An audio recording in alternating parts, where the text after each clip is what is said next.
Brilliance Audio presents Malaya, Essays on Freedom by Cinelle Barnes, read by the author. How could you stay? My friend Nina whispers as she cuts a fingerling potato with a butter knife. Her blonde curls bounce as she chews. How could I not? I want to say back. Staying, leaving, it is a decision I need to make about my place of work. And I mean that word, place. Most college students I know, including Nina, refer to their employment as a job or a gig or, more seriously, an internship. They work for a company. I work at a place.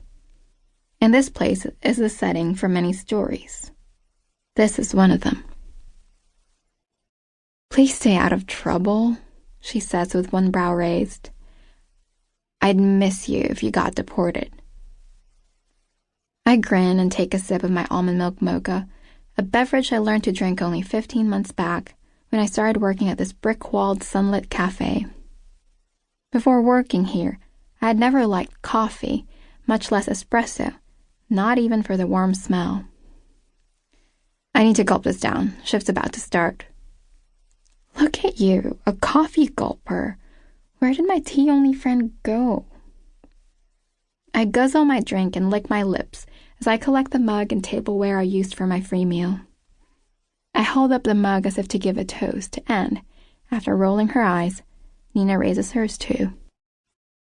As I walk away, I can feel her look around and judge the place, the modern decor, the chalkboard menu, the waitstaff, and me. But I don't turn back to explain myself. I take my black canvas apron from the hook behind the bar, wrap the straps twice around my waist, and knot it hard and tight, pulling at the loops and ends, each tug punctuating my thoughts. She'll never get it. I need this job. I love it here. The summer before. Sean, the general manager, interviewed me. We sat across from each other on metal chairs that I had seen in a hipster magazine feature called Industrial Chic. I had never worked at a cafe and wasn't a coffee drinker, though I enjoyed the coffee shop scene. I was a Manhattanite studying art and literature, a mainstay at these somewhat communal living rooms, and another broke kid who would forego meals to afford a $5 drink. Rent for a seat in a space filled with a conjured intellectual yet laissez-faire air. I fit the picture with my cat-eye glasses, tote bag of books, oversized vintage Lacoste cardigan, skinny jeans, and Earl Grey latte.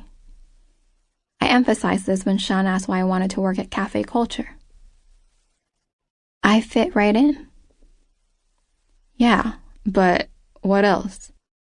And I don't care if you don't drink coffee. You'll learn. He gingerly folded my application in half, and another half, with his huge fingers. Sean looked like he loved the gym, his pecs pressed through the thin white cotton of the stretchy shirt under his tight blazer.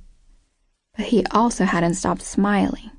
At me, at the customers, at the busboy he called over to wipe the table. What can you add to this place? Me? I'm a life coach too. He swished an arm in a semicircle, gesturing to his home away from home, which was 6 blocks north on Frederick Douglass and 1 block west toward Columbia University. I looked at all his pretty cafe things and pretty cafe people. Before I could answer, he spoke again. Still smiling, he named each one of his full-time employees. Neja, a singer from Denmark with a voice to charm. Lucas, a conservatory-trained Viennese actor who was balancing 3 glasses in one hand. Devante, who had just wiped down our table and who, in Sean's words, was the only true Harlemite among us because he and his mama were both born on this side of Central and Morningside Parks.